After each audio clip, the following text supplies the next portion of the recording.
राम बच्चों, तो कैसे हैं आप सभी लोग। आई होप कि सभी लोग अपनी फैमिली के साथ अच्छे और खुशहाल टाइम बिता रहे होंगे।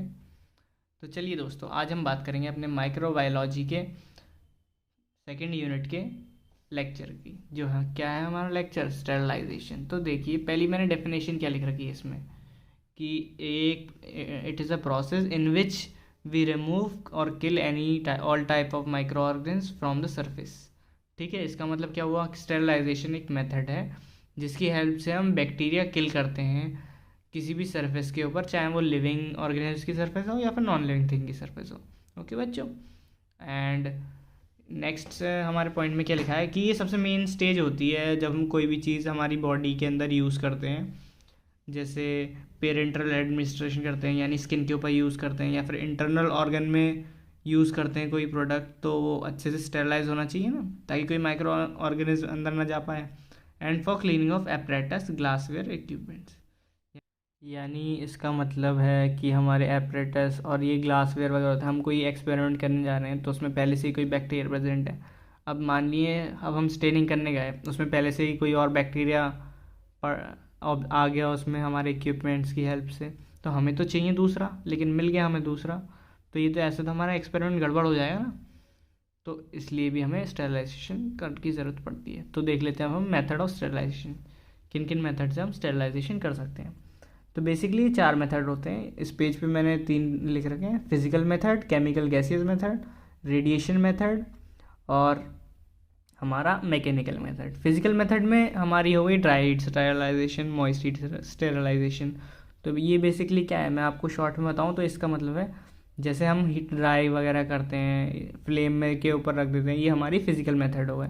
अब chemical gaseous method, chemical gaseous method के अंदर हम केमिकल्स और कुछ गैसेस यूज़ करते हैं जिससे हमारा स्टेरलाइजेशन हो जाती है। और रेडिएशन मेथड, रेडिएशन मेथड हो गया कि जैसे एक टाइप से हम कह सकते हैं कि जैसे सनलाइट के अंडर हम रख देते हैं कोई भी चीज़ स्टेरलाइज होने के लिए। जैसे अचार रख देती है हमारी मम्मियाँ, छत पे रख देती ना, ताकि वो अच्छे से प्रिवेंट कर सके हम, ताकि वो ख़राब ना हो, अच्छे से फंगस वगैरह ना आए उस पर। दोस्तों उसमें हमारी जो सनलाइट होती है, सनलाइट के अंदर क्या है, यूवी रेज, इसलिए वो रेडिएशन मेथड से स्टेरलाइज कर देती है। ठीक है बच्चों, और चलिए अब हम देखते हैं नेक्स्ट पॉइंट, लास्ट पॉइंट हमारा क्या है, मैकेनिकल मेथड। ओके, देखिए मैकेनिकल मेथड, जिसमें एग्जांपल क्या है हमारा, फिल्ट्रेशन।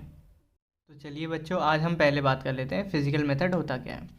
तो देखिए, फिजिकल मेथड में मैंने क्या लिख रखा है definition: heat apply on the surface, then protein of bacteria denature and oxidize at high temperature. यानी कि इसमें हम क्या करते हैं, जैसे हमारे पास कोई वो ऑब्जेक्ट है, देन उसके ऊपर माइक्रो ऑर्गेनिज्म प्रेजेंट हैं, तो हम उसके ऊपर हीट अप्लाई करेंगे, फिर जो माइक्रो ऑर्गेनिज्म या बैक्टीरिया उस पर प्रेजेंट होगा, उसका प्रोटीन जो है डीनेचर हो जाएगा। डीनेचर मतलब टूट जाएगा, तो उसे हम बोलते हैं प्रोटीन डीनेचर हो गए। देन फिर वो ऑक्सीडाइज हो जाएगा एक हाई टेम्परेचर पे और वो ख़त्म हो जाएगा। ठीक है, यानी हमें सर्टेन हीट अप्लाई करनी है, यानी हाई टेम्परेचर, जिससे बैक्टीरिया किल हो जाए। बैक्टीरिया कैसे किल होगा, जब उसका प्रोटीन डीनेचर हो जाए। ओके बच्चों, और ये एक सबसे सिंपल और इजी मेथड होता है, और किस चीज़ पे अप्लाई होता है, जो कि एक थर्मोस्टेबल सब्सटेंस हो, यानी यानी एक ऐसा सब्सटेंस होना चाहिए जो कि हमारा हीट स्टेबल रहे और हीट को अब्जॉर्ब कर ले, ना कि वो हीट से जल जाए। जैसे पेपर है, ये प्लास्टिक है, वो पिघल जाएंगे या फिर जल जाएंगे, है ना।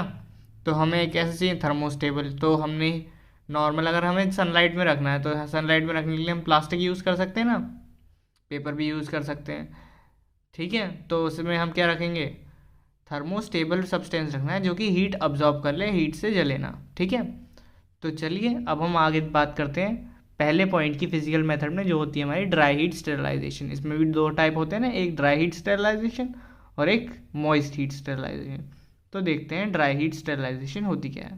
तो बच्चों, ड्राई हीट स्टेरलाइजेशन में क्या लिखा है, heat is most reliable and rapid method of sterilisation. यानी ये सबसे भरोसेमंद और एक अच्छी जल्दी होने वाला स्टेरलाइजेशन है। यानी जैसे आपका बेस्ट फ्रेंड है ना रिलायबल, वैसे ही ये ड्राई हीट स्टेरलाइजेशन भी सही टाइम पे काम आती है। तो इसे हम क्यों प्रेफर करते हैं, एक तो ये प्रोटीन डीनेचरेशन कर देता है, उसमें बहुत इफेक्टिव है, ऑक्सीडेटिव डैमेज कर देता है बैक्टीरिया को, और टॉक्सिक इफेक्ट्स जो होते हैं इलेक्ट्रोलाइट्स के, वो भी काफ़ी बढ़ जाते हैं। तो चलिए अब हम बात करते हैं ड्राई हीट स्टेरलाइजेशन में पहले पॉइंट की, जो कि है हमारा सनलाइट और ड्राइंग। यानी अब आप नाम से ही पता चल गया होगा सनलाइट और ड्राइंग से क्या मतलब हो गया, कि कोई भी ऑब्जेक्ट है हमें तो उसे माइक्रोब फ्री करना है, तो या तो हम उसे ड्राई कर लेंगे अच्छी तरीके से, है ना, अपने ड्रायर से नहीं सनलाइट की हेल्प से। ड्राई कैसे करेंगे, ड्राई हमें सनलाइट में रख देंगे तो वो सूख जाएगा ना, तो वो सनलाइट की हेल्प से ड्राइंग हो जाएगी। तो देखते हैं, पढ़ते हैं क्या लिखा है। This is natural method to sterilization of water in tanks, rivers and lakes. यानी रिवर्स और टैंक्स, लेक्स होती है ना, उनका पानी आराम से स्टेरिलाइज हो जाता है, किस हेल्प से, सनलाइट की हेल्प से।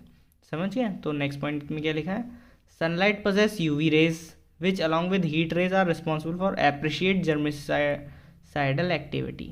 यानी कि सनलाइट के अंदर यूवी रेज होती है, तो वो क्या करती है, वो अपनी यूवी रेज की हेल्प से जर्मिसाइडल एक्टिविटी होती है, जो जर्म्स वगैरह अटैक करते हैं किसी चीज़ पे, तो उन पर रोक लगाती है।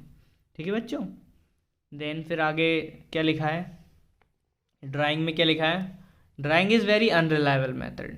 ड्राइंग पे आप भरोसा नहीं कर सकते, क्योंकि स्पोर्स जो होते हैं वो अनअफेक्टेड रहते हैं ड्राइंग में, यानी स्पोर्स डेवलप कर जाते हैं। ठीक है बच्चों। तो चलिए अब बात करते हैं रेड हीट स्टेरिलाइजेशन क्या होती है। ये रेड हीट मेथड की बात करते हैं। बेसिकली रेड हीट मेथड में हम क्या करेंगे, जैसे कोई मेटलिक ऑब्जेक्ट है, हमने उसे हीट के ऊपर इतनी देर तक रखना है कि वो रेड हॉट कलर हो जाए। ठीक है बच्चों। जिसका एग्जांपल क्या है, इनोक्यूलेटिंग वायर और नीडल्स, याद रखना। फ्लेमिंग में बेसिकली क्या होता है, फ्लेमिंग में सब्सटेंस को जो है हीट के ऊपर से पास करा जाता है बार बार, लेकिन रेड हॉट नहीं होने दिया जाता, क्योंकि रेड हॉट हो जाएगा तो वो चीज़ चटक जाएगी, जैसे कि ग्लास स्लाइड, कवर स्लिप। ठीक है बच्चों, ये चीज़ याद रखिए। और इसका मेन एग्जांपल क्या है, हॉट एयर ओवन, यानी हमारा फिजिकल स्टेरिलाइजेशन का मेन एग्जांपल है क्या, हॉट एयर ओवन। ओके बच्चों, याद रखिएगा आप ये चीज़। तो दोस्तों, अगर आपको ये वीडियो पसंद आई हो स्टेरिलाइजेशन के ऊपर, तो इस वीडियो को लाइक कीजिएगा, अपने दोस्तों के साथ शेयर कीजिएगा, और आने वाली चीज़ों से अपडेट रहने के लिए हमारे चैनल को भी सब्सक्राइब कर दीजिएगा, ताकि आप हमारे चैनल पे आने वाली नेक्स्ट लेक्चर से भी अपडेट रहें। बाय बाय दोस्तों।